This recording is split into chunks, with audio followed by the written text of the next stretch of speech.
I realize definitions are definitions, so you can define things the way that you want to. But for our purposes, academic freedom is a lot narrower than people often imagine or talk about it. It is the freedom to inquire. Above all, the freedom to inquire, to ask questions of the universe, to research those questions, to learn about those questions in the classroom. If you think about this in historical terms, in grand historical terms, it is a radical freedom. It is not a freedom that, in the grand sweep of history, it's not a freedom that is obvious or that makes sense. Especially if you think about the a medieval Christian period in Europe, where there's a dominant church and perhaps a dominant state, depending on where you are in Europe. The idea that people could run around and ask any questions they want, the idea that people should be able to research any question they want, the idea that people should be able to teach about any question they want, it is a radical and blasphemous idea historically. It's something that we mostly take for granted and we mostly think of as obvious. But in at least in bigger historical terms, it's not at all obvious.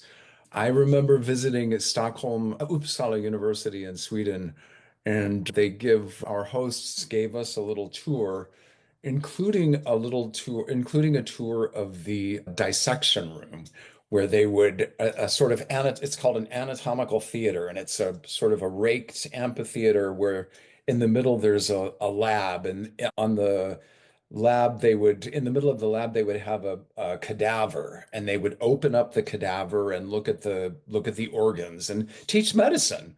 Kind of a standard thing that we wouldn't be shocked exactly that that's how to teach medicine.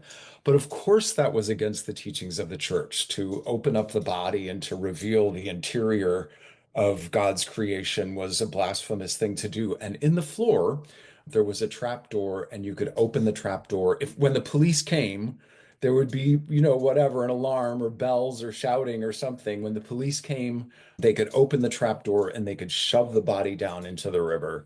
And it's still there to see. It's quite a vivid example of the constraints on academic freedom in an earlier period. So fundamentally, the freedom to inquire, to ask, to research, to learn. Maybe a little less fundamentally, common more in the liberal West than in some other parts of the world, is the notion that our academic freedom involves the freedom to criticize in a particular way, to hold accountable institutions of power, to hold them accountable to academic knowledge, academic findings, academic research. It's not a broad spectrum freedom to criticize. It's not the freedom to say anything to anyone about anything. It's the freedom to use academic knowledge, findings from academic research or findings from academic study to criticize dominant institutions in society. Typically, we think of the state. Typically, we think of the church. We could also think of commercial institutions. So the freedom, and then also a kind of slightly different way of saying some of the same things, freedom from intervention, from the manipulation and repression of powerful bodies. Again, usually the state and the church, although there are other interesting examples, especially now, that are fun to talk about, and maybe we can do that. What academic freedom is not, it is not freedom of speech.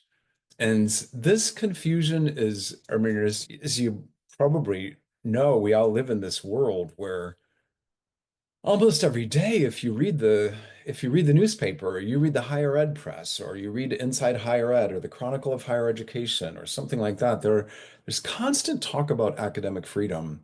And there's a very great tendency to confuse what is academic freedom and what is freedom of speech. The former is rooted in, but also limited by professional expertise and authority. The latter is rooted in citizenship. It's a much broader spectrum freedom